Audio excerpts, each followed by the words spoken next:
As Ashley mentioned, our kids are welcome to stay with us this morning. We love hearing those joyful noises out of our kids. And how awesome was it to hear one of our kids up on stage this morning? Thank you, Lillian. It's so good to be a part of a church that welcomes having our children serving in just all different areas of ministry. I just love being a part of that and just seeing our kids get to serve right alongside of our adults. My son Jack handed this to me before I came up. He wanted me to show this off too. It's a drawing of the stage and the band and everything. It's like, Daddy, can you show this? And I'm like, all right, I'll show that off. All right, so we are in a series called Blessed. We're talking through Karen found it. Great. You're the hero, Karen.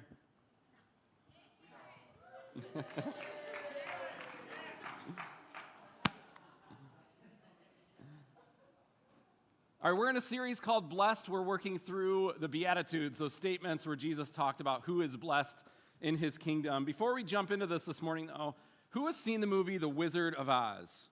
I'm guessing most of us. It's pretty famous. It's one of the classics, right? This is a movie, I'm just old enough to remember when they used to show this on TV like once a year. Anybody remember those days? I don't know when that stopped, but when I was a kid, we always looked forward to that once a year, watching The Wizard of Oz on TV. And there's a scene in this movie where Dorothy and her friends go and they see the wizard for the first time, and he's really terrifying, and they're afraid to approach him, and Dorothy finally goes up to him, and he's like, who dares come before me? And she says, I am Dorothy, the small and meek. And I remember hearing that as a kid every year when I would watch that movie, and I thought, what in the world does that mean, meek? And I thought she was just mispronouncing the word weak or something. I had no idea what that word meant. And it's not that common of a word in our society. And so when I would hear that word every now and then, it would always bring that image to mind of that scene of Dorothy standing in front of the wizard and kind of trembling and saying that she's small and meek. And so while I didn't know for a long time what that word meant, that was the image, and I knew it had something to do with that.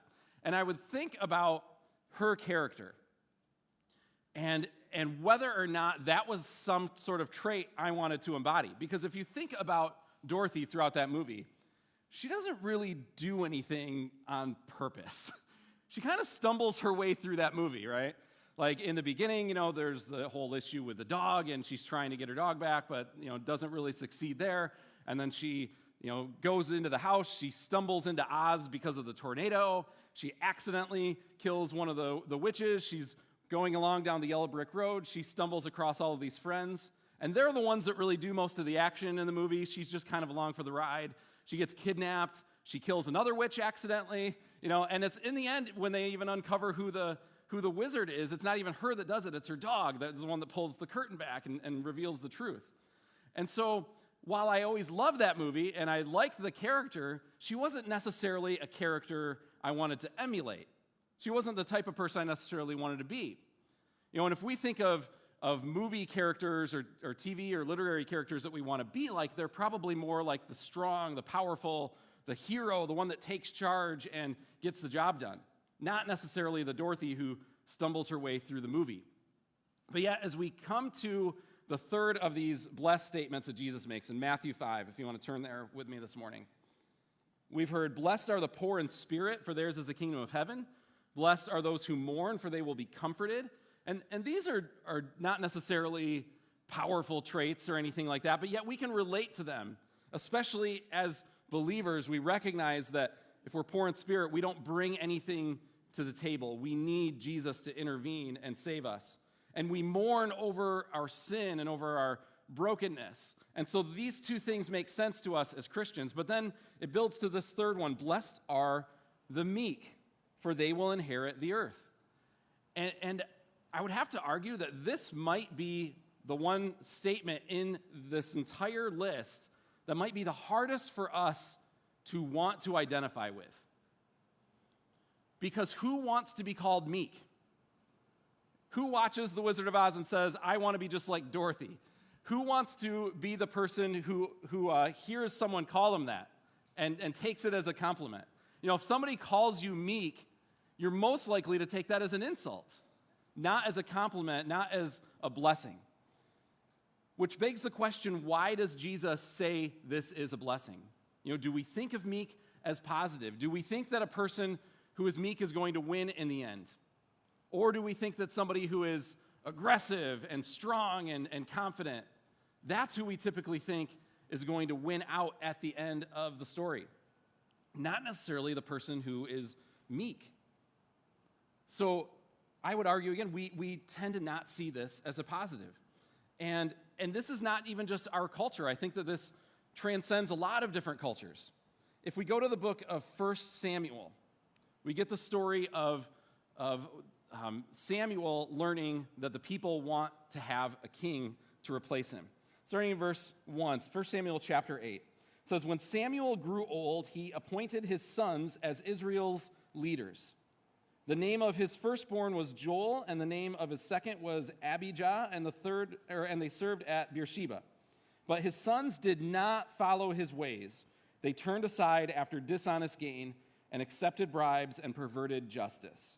So all the elders of Israel gathered together and came to Samuel at Ramah, and they said to him, 'You are old, and your sons do not follow your ways. Now appoint a king to lead us, such as all the other nations have.'" Now, up until this point, Israel had never had a king. They had leaders like Moses and Joshua. They had a string of leaders called the judges, people that just rose to the occasion at certain times, appointed by God to deliver the people. And then they ended up with Samuel. And God did not want the people to have a king. He wanted to be their king. He wanted them to look at him as the leader. But now the people are coming around and they're saying, "We want to have a king. We want to be like everybody else." And all the other nations, they all have kings. Moving on, it says, "But when they said this, 'Give us a king to lead us,' this displeased Samuel. So he prayed to the Lord." I think this displeased Samuel because he felt probably personally offended, and he also recognized that the people are asking for something that God had already said no to. And the Lord told him, "Listen to all that the people are saying to you. It is not you that they have rejected, but they have rejected me as their king, as they have done from the day I brought them up out of Egypt until this day, forsaking me and serving other gods. So they're doing to you. Now listen to them, but warn them solemnly and let them know what the king who will reign over them will claim as his rights." So what God is saying to Samuel is, go ahead and tell them they can have this king, but make sure they know, remind them of the things that a king is going to do. And so Samuel goes to them and he repeats these words of God to the people. And he tells them all of the bad things a king is going to do. See, they're looking at a king as being this great leader that's going to, go out and lead them in their battles and save them just like all the other nations. But Samuel is reminding them, the king, he's going to take your sons and daughters as his servants. He's going to tax you. He's going to place all these heavy burdens on you, and it's not going to be as great as you think it's going to be. I think we can relate to that every election season when politicians make promises and then they get elected, and it's not always the way that they promise it's going to be, and it was no different in that time. And so Samuel gives them all these warnings, but skipping down to verse 19, "But the people refused to listen to Samuel. 'No,' they said, 'we want a king over us. Then we will be like all the other nations, with a king to lead us and go out before us and fight our battles.'" The people wanted that king who was going to go and fight for them, and they were, as God said, they were rejecting God as the one to do that. And I think that this is a really tempting thing no matter what culture we come from, to look for that person who is going to fight my battles for me, or even to want to be that person myself, and to be drawn to that type of person. When I was in college, I was a journalism major, and so in one of my assignments, I had to interview this business leader in our city. And after I had written the paper and I sent him a copy of it, he actually offered me a job as an intern in his marketing department. And I thought, this guy he was a really cool guy. He was confident. He was bold. He was really charismatic. And I thought he would be really cool to work for. Kind of like the people looking for a king in 1 Samuel. But then I actually accepted the job and I worked for him, and I found out that it's one thing to interview somebody who's really charismatic and cool and bold and confident. It's another thing to work for him. And he was really difficult. He had a sign on his office door that said China Shop. The implication being he was the bull in the China shop, and he lived up to that title. And And this is exactly like what the Israelites were going through here. They had in mind something that they wanted, but then the reality was different. And the interesting thing is that the king that they get is a man named Saul. And in the Hebrew, the name Saul literally means asked for. As in, you asked for this. This is what you asked for. And this is what I gave you. And so every time the people were being oppressed by King Saul and watching King Saul's wickedness just increase and grow, they had to remember, this is what we asked for. This is what we said we wanted. Now, the right response to a king like Saul we're going to learn about is what David did, but we're going to hang on to that thought. How do you respond to a king like Saul? And we'll come back to that in just a little bit. Again, that is what we often are looking for, the type of person we want to be, somebody like Saul. But Jesus' commendation of meekness here in Matthew chapter 5, it flips all of that on its head. Jesus is not telling us to be like Saul, to be that arrogant, boastful, proud type of person. He's telling us to be meek. Now, one thing we have to get straight is, what does he mean then when he's talking about meekness? Because is he telling us to be like Dorothy from The Wizard of Oz? Or do we have to get a right definition of what it means to be meek so that we can properly understand this? And I believe that if we look at some references in Scripture, we can definitely see what Jesus does not mean when he's talking about meekness. And the first thing I know he does not mean is that he does not want us to be timid. 2 Timothy chapter 1, verse 7, Paul writing to one of his students, one of his proteges, Timothy, he says, "For the Spirit God gave us does not make us timid, but gives us power, love, and self-discipline." See, we might think of meekness as being timid or being fearful, and that can't be the case, because Paul tells us that God did not give us a spirit of timidness. It also can't mean that we are supposed to be silent. You might think that meekness is just sitting back and not saying anything and just staying quiet while things are falling apart around you. But again, Paul writes to Timothy in 2 Timothy chapter 4. He says in verse 4, in verse 2, he writes, "Preach the word. Be prepared in season and out of season. Correct, rebuke, and encourage with great patience and careful instruction." See, as Christians, we are told to preach the word. We're told to give the truth of God's word to the world. We're supposed to proclaim the gospel wherever we go. We're supposed to be willing to speak to other Christians, to correct them, to rebuke them if necessary, to encourage them. We're not supposed to be silent, so that can't be what Jesus means by meekness. And then finally, he also can't possibly mean that he's talking about being willing to let evil go unchecked. In Matthew chapter 21, this is a story about Jesus himself later on in the book of Matthew. And he is going into Jerusalem, and he comes to the temple, and there's all sorts of people there who are buying and selling things in the temple. They've turned the worship experience into this money-making opportunity. And it says, Jesus entered the temple courts and drove out all who were buying and selling there. He overturned tables. He overturned the tables of the money changers and the benches of those selling doves. It is written, he said to them, "My house will be called a house of prayer, but you are making it a den of robbers." See, Jesus wasn't silent in that situation. He wasn't just standing back and letting evil go unchecked. He was willing to go in and flip the tables over and have that righteous indignation, that properly directed anger at this evil that was happening. So again, these cannot possibly be what we're talking about when we're talking about meekness, that we have to be timid and silent and just sit back and watch evil things happen. But how about some other examples of what must meekness be? First, let's look at Philippians chapter 2. Weakness has to mean that we put other people first. Philippians 2, Paul writes this, "Do nothing out of selfish ambition or vain conceit. Rather, in humility, value others above yourselves, not looking out for your own interests, but each of you to the interests of others." See, who was Jesus looking out for when he got angry in the temple and he was flipping those tables over? He wasn't just thinking of himself. He was thinking of the proper worship that was supposed to be happening. He was getting angry on the Father's defense. And for the sake of all of the people who were really being shortchanged by having the worship experience being tainted for them like that. He was not just putting his own needs and his own pride first, he was putting others first. And that's what we're supposed to be doing. So meekness has to include that we put others first. It also means having a servant attitude. Elsewhere in the book of Matthew, I lost my spot here, sorry. In Matthew chapter 20, there's a story where James and John, two of the disciples, they were brothers, and their mother goes to Jesus on their behalf and says, Jesus, in your kingdom, can my son sit at your left and right hand? She's trying to elevate their position.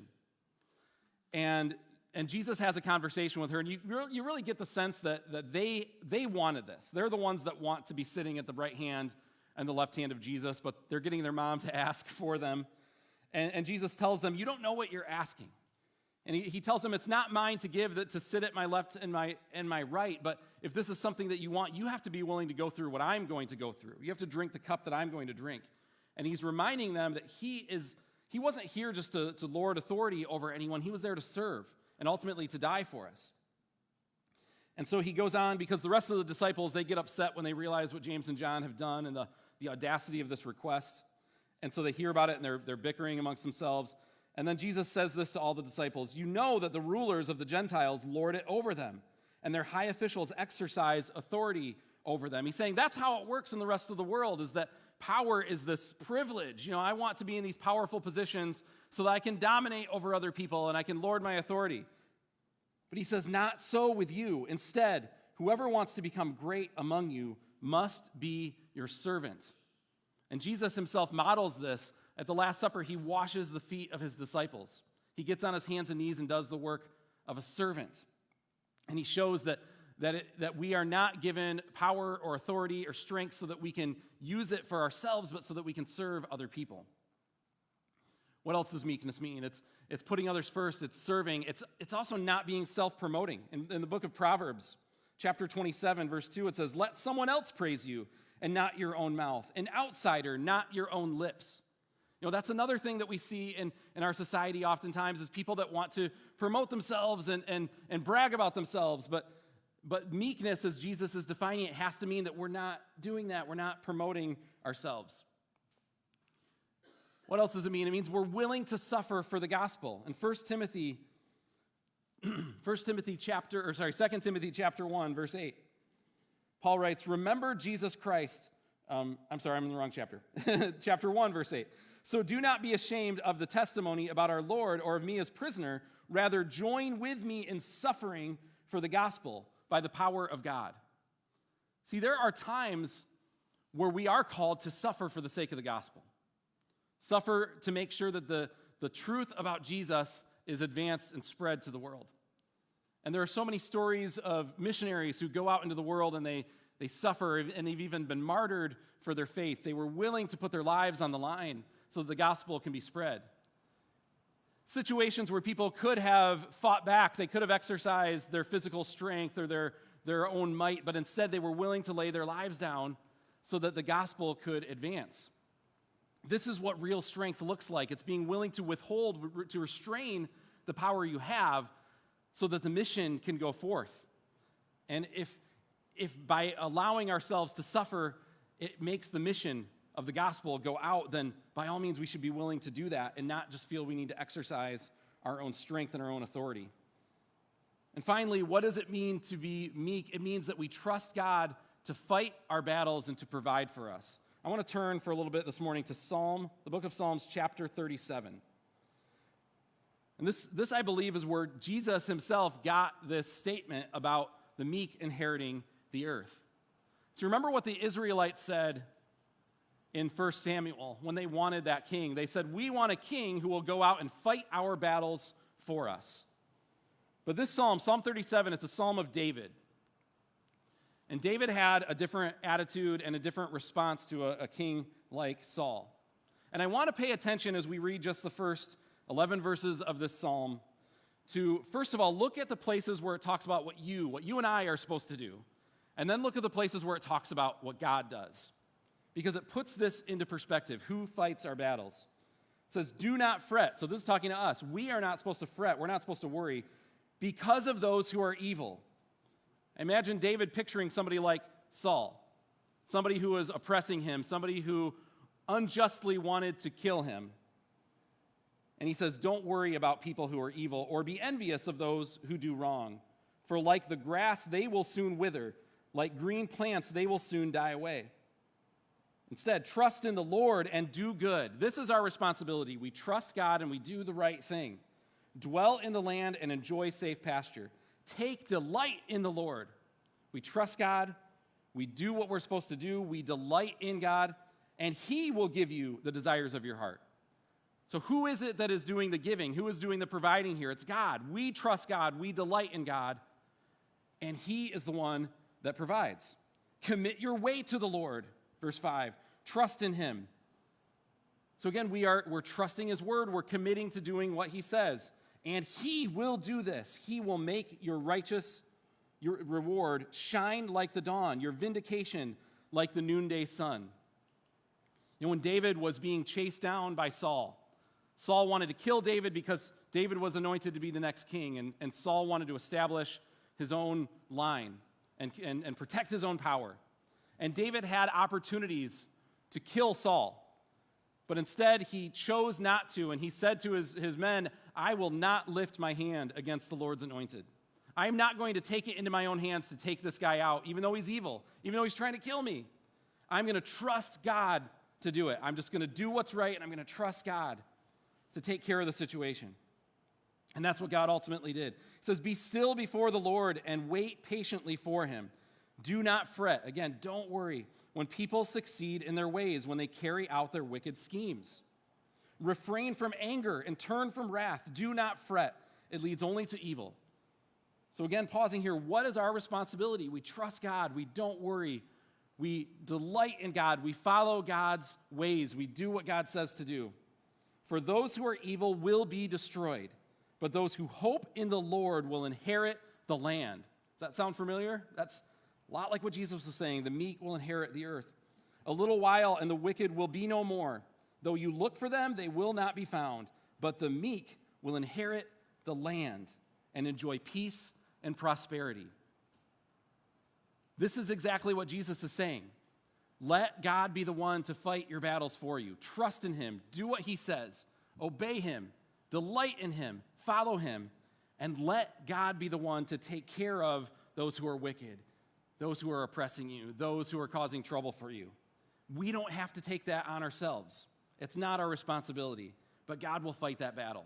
This is what Jesus is talking about when He says, blessed are the meek. He is telling us that true meekness, that what He is talking about when He says, blessed are the meek, for they will inherit the earth, it's trading your strength for God's strength. It's saying, even though I feel like I can or I should handle this situation myself, I am going to be like David in that cave with the opportunity to kill Saul, but saying, I'm not going to do it. I'm not going to raise my hand against the Lord's anointed. I'm going to trust God to do what He said. I'm going to lay down my strength, my power, my opportunity, and I'm going to just trust God to do what God is going to do in His time. I'm going to trust that He's stronger than I am, and that He is wiser than I am, and that the way that He is going to resolve the situation is better than what I would do on my own. And then He ultimately says it's the meek that inherit the earth. So that brings us to the next question. What does it mean to inherit the earth? Well, if we break down the words that Jesus uses here, first of all, the word inherit, in the Greek it's klerao. It means to receive something of considerable value which has not been earned. You know, if a person passes away, then an inheritance is handed out to their children or their grandchildren or the people closest to them.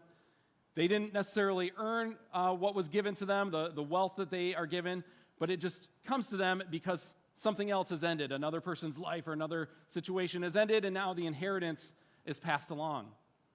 And so Jesus is saying the meek will inherit. They will receive something they didn't earn. They will be given something that was not originally theirs. And then what is the thing that they're given? They're given the earth. The Greek is gain. It can mean literally the land, like the earth, but sometimes it can also refer to the promised land, the new earth, like it seems to allude to here in Psalm 37. I think what Jesus is saying is that the meek, in the end, when everything else is said and done, when the dust has settled, when the evil and the wicked have been taken care of, who is left at the end? He's talking about the meek, the ones who trusted in Jesus and not in themselves. See, in our world, in this day and age, we often look to those people who are powerful and arrogant and brash, and we expect those people more often than not to win. But they tend to win in the short term. They win for a little while. But in the long run, for eternity, who comes out on top? And what Jesus is saying is that in the long run, it's the meek. It's the ones who trusted in God and not in their own strength that win in the end, that reign with him for eternity. We get a glimpse of this in the book of Revelation, chapter 19. What happens in this book is, in this chapter, as we reach the end of Revelation, the book that depicts the end of everything. We call it the end times.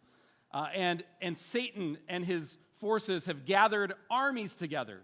And they're marching against Jerusalem. They're marching against God's people. And they represent all nations of the world, all the people that are opposed to God. And there they are, multitudes of people. And then Jesus comes out, a rider on the white horse. And he's followed by his army, which is all of the people that have trusted in him, all of the people that have traded their own strength for God's strength. And what it looks like is about to happen is what we see in just about every action-type movie of Star Wars and Lord of the Rings and all these movies where there's these big armies. We expect these armies to have this massive battle. But instead what we read is that a word like a sword comes out of the mouth of Jesus. And instead of the army that is behind him fighting a battle, Jesus speaks a word, and all of those armies that are opposed to him are wiped away and defeated. And the army that's behind him is just standing and watching. They enjoy the victory. They get to take part in the celebration over the wickedness being defeated, but none of them lift a finger. They don't fight. Jesus fights, and he fights just by speaking a word. He speaks truth, and those armies of evil, Satan's armies, are defeated. That is what it means to be meek. It means we've traded our strength for Jesus' strength. We trust in him to fight that battle just as he will in the end. And then those who have trusted in him are the ones who are part of his army that simply get to sit back and enjoy the victory that only he can bring. That's what Jesus wants for us, to inherit the victory that only he can fight for us. And how do we do this? How are we supposed to grow in our meekness? Again, we inherit the earth because we have trusted God, but we develop this meekness by learning to trust him more and more. By taking our burdens, taking our anxieties, like David talked about, don't fret, don't worry. Take those anxieties and give them to Jesus. Take the burdens, take the battles that you're fighting, and we hand them over to him. This is what Jesus tells us later on in the book of Matthew, chapter 11. He says, "Come to me, all of you who are weary and burdened, and I will give you rest. Take my yoke upon you and learn from me, for I am gentle and humble in heart, and you will find rest for your souls. For my yoke is easy and my burden is light." I want to draw attention for a moment to the word that Jesus uses to describe himself. He says, "I am gentle." Most of our English translations use that word gentle right there. In Greek, it's the exact same word that we found in Matthew 5:5, that in the NIV and the ESV and the King James are all translated as meek. Jesus uses the same word to describe himself. The only main English translation that you'll find that uses the word meek when Jesus says it about himself is the King James Version. The NIV, the ESV, most of our translations, we change it to gentle when Jesus says it about himself. It's meek when he's talking about other people. When he's talking about himself, it's gentle. It just kind of goes to show you how uncomfortable we are with the word meek. That even when Jesus calls himself that, we want to soften the word a little bit. But Jesus is saying that he himself embodies this quality that he wants us to have.